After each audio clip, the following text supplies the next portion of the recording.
بسم الله الرحمن الرحيم اللهم لك الحمد كما ينبغي لجلال وجهك وعظيم سلطانك اللهم لك الحمد حتى ترضى ولك الحمد إذا رضيت ولك الحمد بعد الرضا اللهم صل على محمد النبي الأمي وعلى آله وسلم تسليما كثيرا يا رب صل وسلم على حبيبنا محمد يا رب صل وسلم على عظيمنا محمد يا رب صل وسلم على قائدنا محمد يا رب صل وسلم على شفيعنا محمد اللهم شفع فينا حبيبنا محمدا صلى الله عليه وسلم صلي وسلم على حبيبنا محمد s'il te plaît.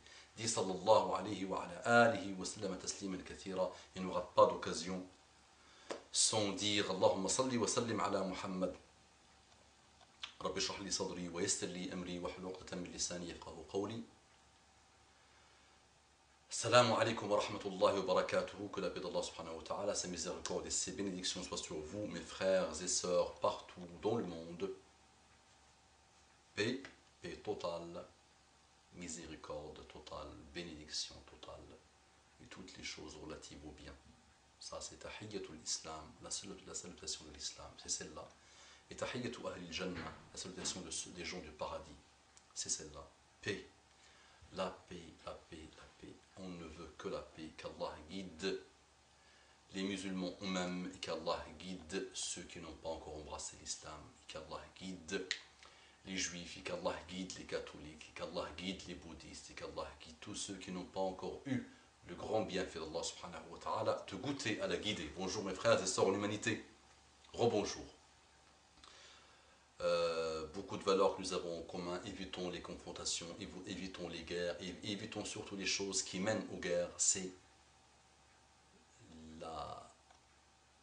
les gymnastiques intellectuelles, ce que les médias passent leur temps de cracher. Évitons ce type de choses, parce que malheureusement ça ne produira que des malheurs et des guerres et des confrontations et des destructions et des haines, la haine.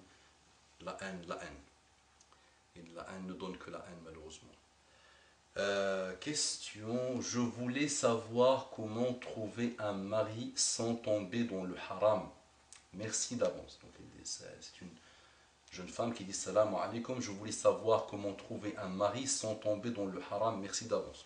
Je rappelle, comme à chaque fois, que la plateforme l'Oasis de l'excellence YouTube et Facebook ne sont pas des pages de réponse à des questions religieuses, ne sont pas des pages de fatwa. Alhamdulillah, et nous savons partout, alhamdulillah, dans le monde, il y a des sites, alhamdulillah, qui multilingues, où tu peux poser tout type de questions, il y a les réponses, alhamdulillah. Je les avais moi-même posées plusieurs fois. Ce site, l'Oasis de l'excellence, YouTube et Facebook sont des sites de rappel. On essaie de se rappeler nous-mêmes, c'est le wa'adh, le rappel,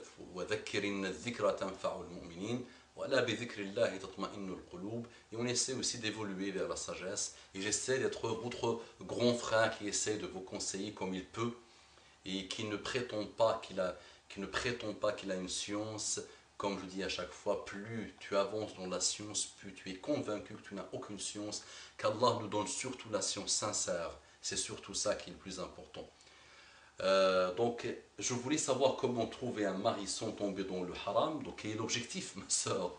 C'est quoi un mari pour toi? C'est quoi trouver un mari pour toi? Cette manière de faire ne t'aidera pas à trouver ton mari. Tu trouveras ton mari. Les gens se marient pour la carte de séjour, les gens se marient pour faire plaisir à papa ou maman, les gens se marient pour que la fortune familiale reste dans la famille, les gens se marient pour une shahwa, pour le langage du corps, pour coucher avec une femme, pour consommer, pour le sexe malheureusement. Les gens se marient pour beaucoup de raisons, mais la raison que beaucoup de monde malheureusement néglige, c'est qu'on se marie parce que pour continuer à être soumis à Allah subhanahu wa ta'ala. Le mariage, c'est continuer à être soumis à Allah subhanahu wa ta'ala. Adorer Allah subhanahu wa ta'ala. La moitié de la foi, le mariage. La moitié de la foi, la moitié de la religion. Donc c'est extrêmement important, et ce n'est pas des choses qu'on prend à la légère, et c'est quelque chose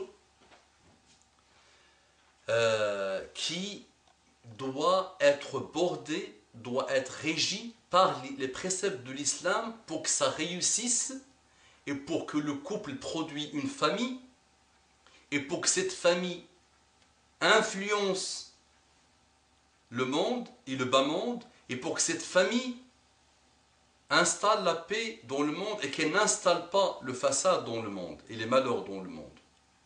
Donc ça commence par un couple, puis famille, puis petit à petit, pour que la paix s'installe dans le monde et pour que la progéniture change le cours de l'histoire en se soumettant à Allah subhanahu wa ta'ala et pour que la paix revienne dans le monde. Donc les objectifs du mariage sont d'abord soumission à Allah subhanahu wa ta'ala. D'accord? Donc ma soeur, maintenant si tu nous dis que comment on peut se marier sans forniquer, sans faire le haram, la question ne se pose pas comme ça. Et c'est vrai que c'est la première fois que je l'entends. Avec tout le respect que je dois à ma soeur. Donc c'est une question qui se pose ou qui s'est posée.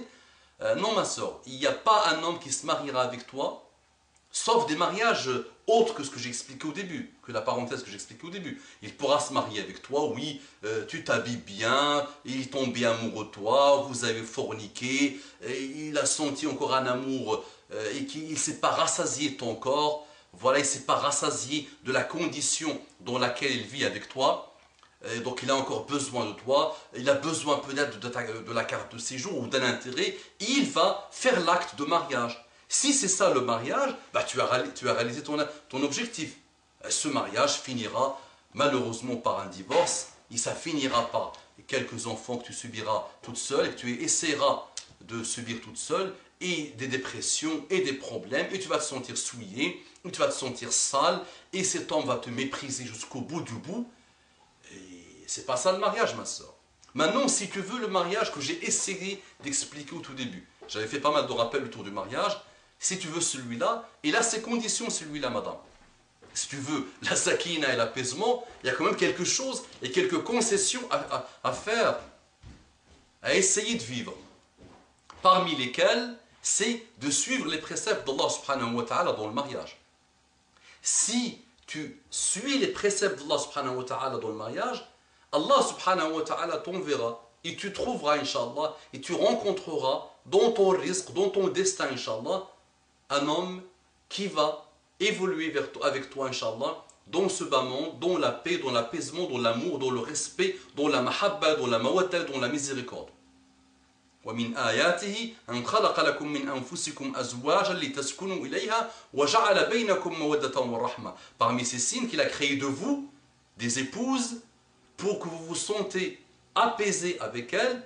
وجعل بينكم مودة ورحمة. Et il a mis entre vous la mawadda et la rahma.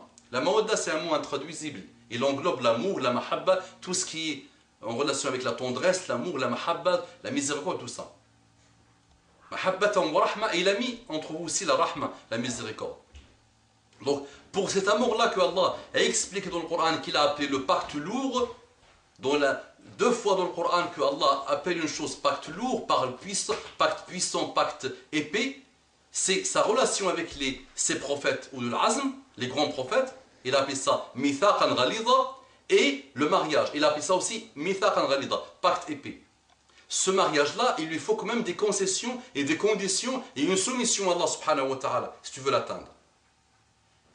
Donc c'est pas avec la fornication, c'est pas avec le haram, c'est pas avec les futilités, c'est pas en s'habillant toute nue, c'est pas en affichant ses atouts sur internet, c'est pas en parlant avec les hommes, c'est pas en chattant, c'est pas en se mélangeant trop avec les hommes, c'est pas en se mettant toute seule avec un homme dans une pièce isolée. C'est pas et c'est pas et c'est pas. C'est pas du tout ça, madame, qui va te faire évoluer vers ce type de mariage qu'Allah a expliqué dans le Coran. Et que tu vois chez quelques-unes des femmes que tu connais peut-être, apaisement total, sakina total, amour total dans la maison, des enfants, alhamdoulilah, stables, prunelles des yeux de leurs parents.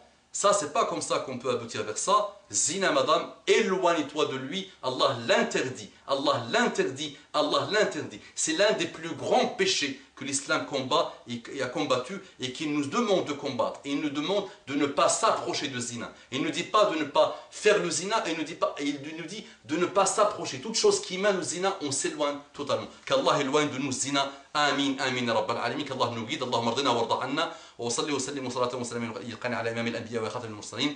Assalamu alaikum wa rahmatullahi wa barakatuh.